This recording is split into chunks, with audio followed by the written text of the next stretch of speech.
তারা নিজেদের নাম নথিভুক্ত করুন। আগামী ২৬ তারিখ থেকে ১ তারিখের মধ্যে যাদের বকেয়া পাওনা রয়েছে সবার অ্যাকাউন্টে ডাইরেক্ট ব্যাংক ট্রান্সফারের মাধ্যমে আমাদের সরকার কেন্দ্র থেকে 10 পয়সা সাহায্য ছাড়া সরাসরি সেই টাকা পৌঁছে দেবে। আজকে সেই স্বপ্ন বাস্তবায়িত হতে চলেছে। আমরা বলতাম ২১,৭৫,০০০, পরে যত দিন যায় দেখছি সংখ্যা বাড়ছে বাড়ছে বাড়ছে। মমতা বন্দ্যোপাধ্যায় প্রথমে ঘোষণা করলেন ২১শে ফেব্রুয়ারির মধ্যে আমার সরকার টাকা পাঠিয়ে দেবে।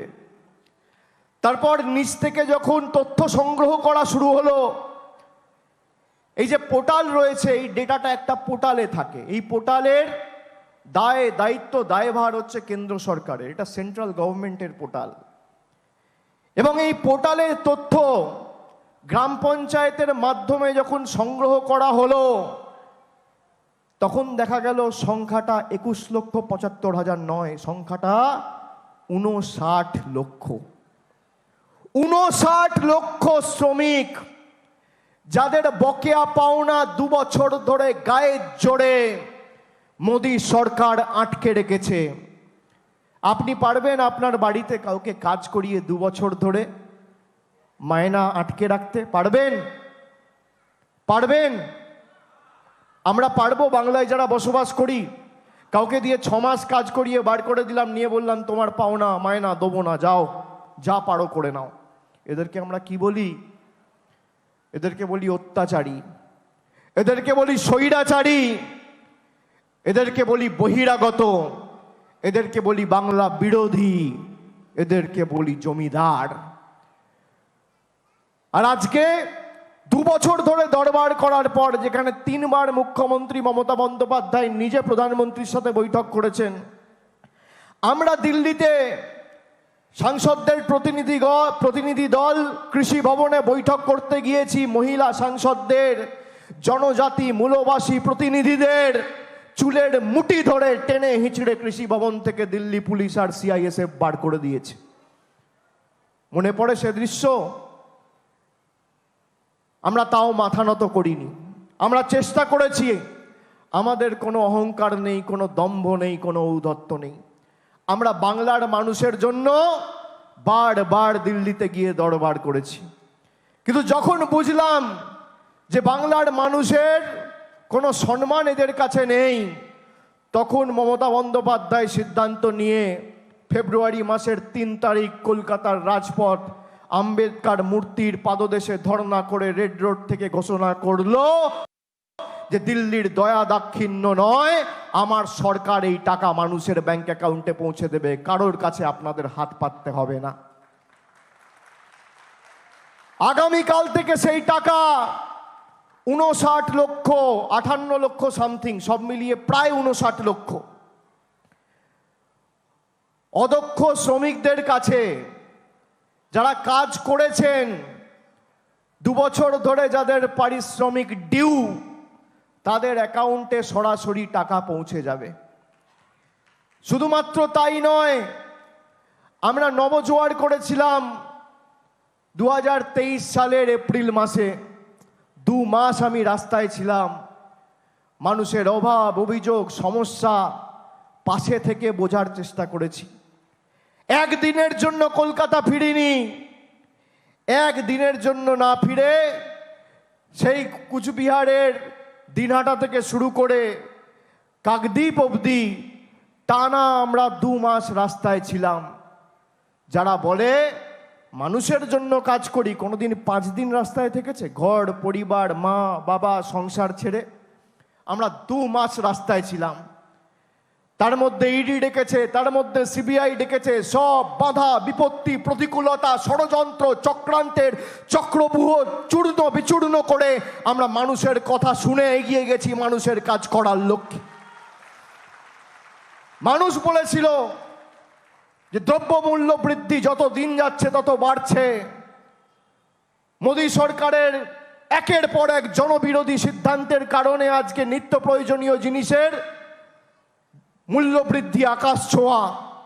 দিদিকে একটু বলুন না আমাদের লক্ষ্মীর ভাণ্ডারটা বাড়িয়ে দেবে।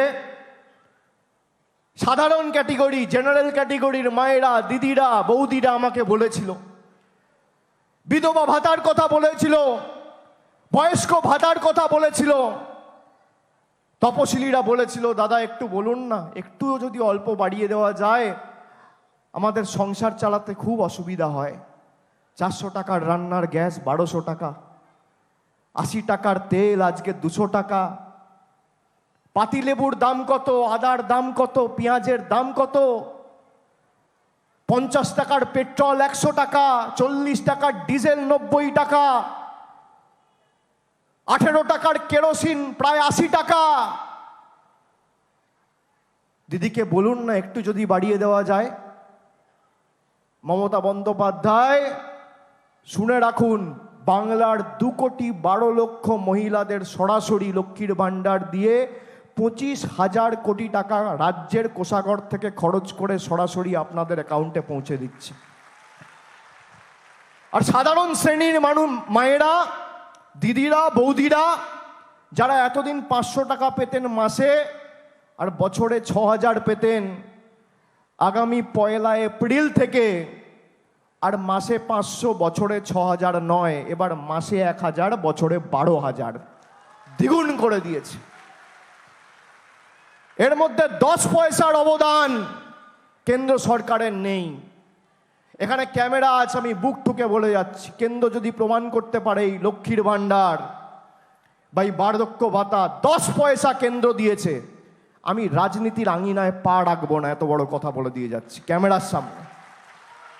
কারোর কোনো আর্থিক সাহায্য, সুবিধা, সহযোগিতা ছাড়া সম্পূর্ণভাবে রাজ্যের কোষাগার থেকে যেমন 100 দিনের বঞ্চিত শ্রমিকদের ব্যাংক অ্যাকাউন্টে টাকা পৌঁছে দিয়েছে, একইভাবে বাংলার 2,12,00,000 মায়েদের 25,000 কোটি টাকা বছরে খরচ করে লক্ষ্মীর ভাণ্ডার পৌঁছে দিচ্ছে।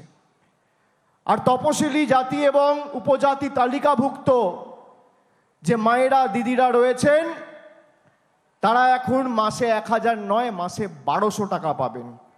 আমাদের রাজ্য সরকার রাজ্যের বাজেটে এই মাসে ঘোষণা করেছে এবং 1 এপ্রিল থেকে এটা কার্যকরী হবে। এই যে একাধিক উন্নয়নমূলক প্রকল্প, জল, কল, রাস্তা, উন্নত মানের শিক্ষা ব্যবস্থা, স্বাস্থ্য পরিষেবা, এই ডায়মন্ড হারবার পুলিশ ডিস্ট্রিক্ট সারা বাংলার মধ্যে বেস্ট কেপ পুলিশ ডিস্ট্রিক্টের শিরোপা, অ্যাওয়ার্ড, প্রাইজ পেয়েছে 2023 সালে। যত বাংলার পুলিশ ডিস্ট্রিক্ট আছে তার মধ্যে সর্বসেরা হচ্ছে ডায়মন্ড হারবার পুলিশ ডিস্ট্রিক্ট। এই কারণেই আমরা বলি ডায়মন্ড হারবার মডেল। আর আমি যবে থেকে সাংসদ হয়েছি বা আপনাদের আশীর্বাদ, দোয়া, সমর্থন, স্নেহে, ভালোবাসায় অভিষিক্ত হয়ে যবে থেকে জনপ্রতিনিধি হওয়ার দায়ভার সামলাচ্ছি, 10 বছরের খতিয়ান আমি প্রতি বছর পুঙ্খানুপুঙ্খভাবে আপনাদের সামনে তুলে ধরেছি। আপনারা জেনে রাখুন, শুনে রাখুন, এই ডায়মন্ড হারবার লোকসভায় গত 10 বছরে 5,580 কোটি টাকার কাজ আমরা করেছি। 50 কোটি 60 কোটি না, আজকে তো খালি 400 কোটি টাকার প্রকল্প উদ্বোধন করলাম। গত 10 বছরে 5,580 কোটি টাকার কাজ তৃণমূল কংগ্রেসের জনপ্রতিনিধি, মামাটি মানুষ সরকারের প্রতিনিধিরা আপনাদের স্বার্থে, আপনাদের চাহিদাকে অগ্রাধিকার দিয়ে গত 10 বছরে 5,580 কোটি টাকার কাজ করেছে। তার মানে বছরে কত? 580 কোটি টাকার কাজ।